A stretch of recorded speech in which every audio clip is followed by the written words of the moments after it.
السميع العليم من الشيطان اللعين الرجيم. بسم الله الرحمن الرحيم وبه نستعين وهو المعين. الحمد لله رب العالمين والعاقبة للمتقين والجنة للموحدين والنار للملحدين والمنكرين. الصلاة والسلام على سيد الأنبياء والمرسلين خاتم النبيين مولانا مولى الكونين جد الحسن والحسين عبد القاسم محمد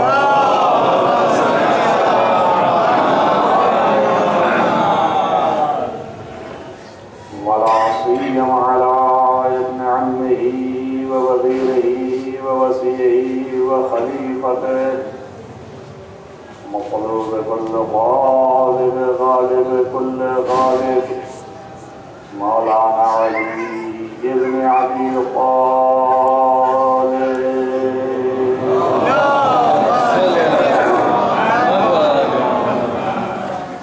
والآل الطيبين الطاهرين المعصومين المظلومين الذين أظهر الله عنهم الرسا وطهرهم تطهيرا.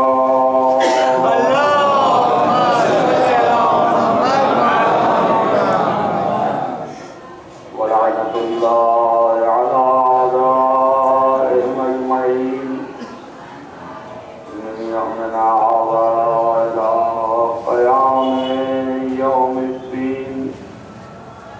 أما بعد فقد قال الله سبحانه وتعالى في كتابه الحكيم. بسم الله الرحمن الرحيم.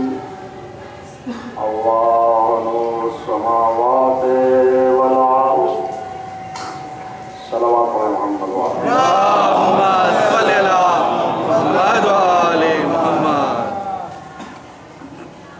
ایک مرتبہ صلوات اللهم صل على محمد وآل محمد. عزیزان گرامی مرتبہ ارشاد رب العزت ہے کہ اللہ زمین و آسمان کا منور کرنے والا ہے، روشن کرنے والا ہے، اور جس چیز سے روشن کرے گا وہ نور، اس کی مثال مثل و نور ہی، یعنی وہ نور کہ جس کے ذریعے سے یہ روشن کرے گا اس کی مثال کمشکات فیہا مصباح، اس کی مثال اس نور کی مشکات ہے. وہ مشکات جیسی کہ جس کے اندر چراغ و مصباح. المصباح خود جو ہے وہ زجاجہ، ایک شیشے کی قندیل خود جو ہے وہ ایک شیشے کی قندیل دان کے اندر موجود ہے، اور اس کی چمک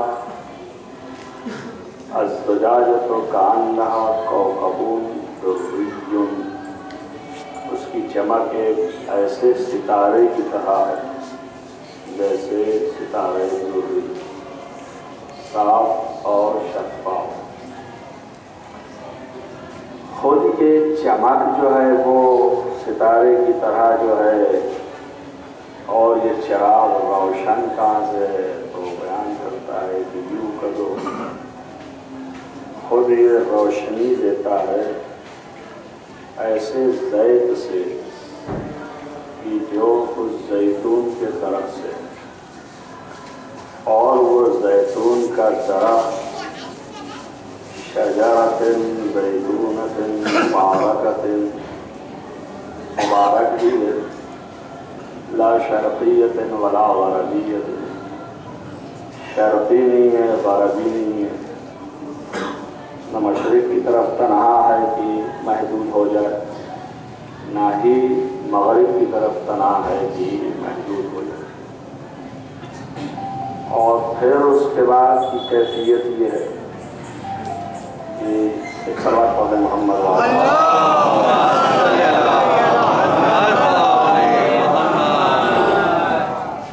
ایک صلوات پڑھیں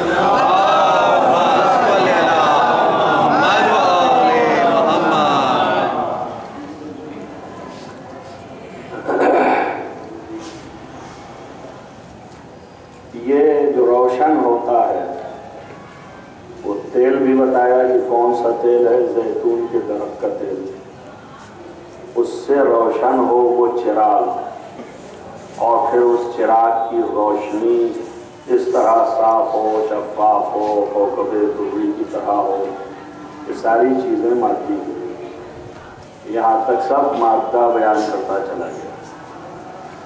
تو موضوع سخن یہ تھا کہ خدا خود اس کی ذات نور نہیں ہو سکتی، تو اس لیے کہ اس کی کوئی مثل یا مثال نہیں ہو سکتی۔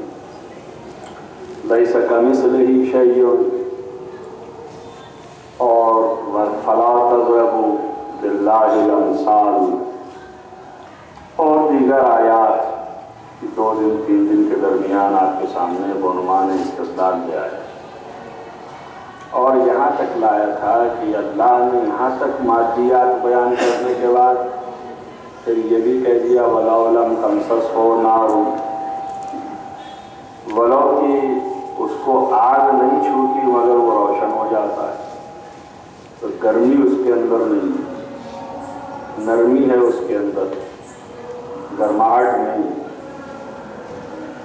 اور آگ کا تصور نہیں ہے مگر نورانیت کا تصور۔ پھر اس کے بعد نور علی نور، نور یکے بعد دیگر نور، پھر سلسلہ آگے بھی یعد اللہ لنورہ، اللہ جو ہے اپنے نور کی طرف ہدایت کرتا ہے جس کو چاہتا ہے، اور پھر آخر آیات۔ یہ مثال ہم نے صرف تمہارے لیے سنائی ہے سمجھنے کے لیے، وَإِلَّا مثل کی ضرورت نہیں تھی۔ تو خود ان دونوں مطالب کے اوپر 2-3 دن آپ کے سامنے ہم نے روشن کیا اس بات کی طرف دلائل سے کہ اللہ کی ذات نور نہیں ہو سکتی، اور اگر اللہ کی ذات نور ہو تو قباحتیں لازم آئیں گی اور بہت سے محالات لازم آئیں گے، جن کی وجہ سے مفسرین نے بھی تمام روایات کے پیش نظر یہ نتیجہ دیا کہ نور کے معنی یہاں پر منور کرنے کے، اور ان روایات کے آئینے میں یہ تعبیر کیا ذات خدا نور نہیں ہو سکتا۔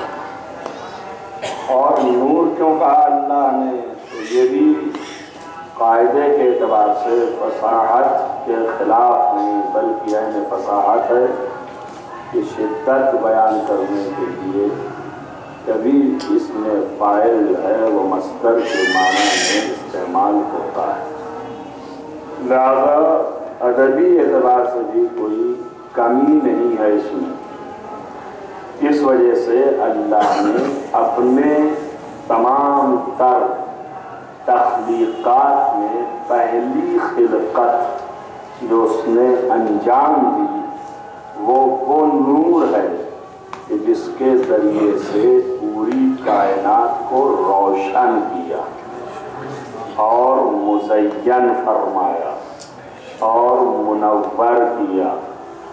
بہت سے لوگوں نے اس کا معنی ہدایت بھی کیا ہے، اور ان کا کہنا ہے کہ یہاں پر نور کے معنی لیں گے کہ اللہ آسمانوں اور زمینوں کا ہدایت کرنے والا ہے۔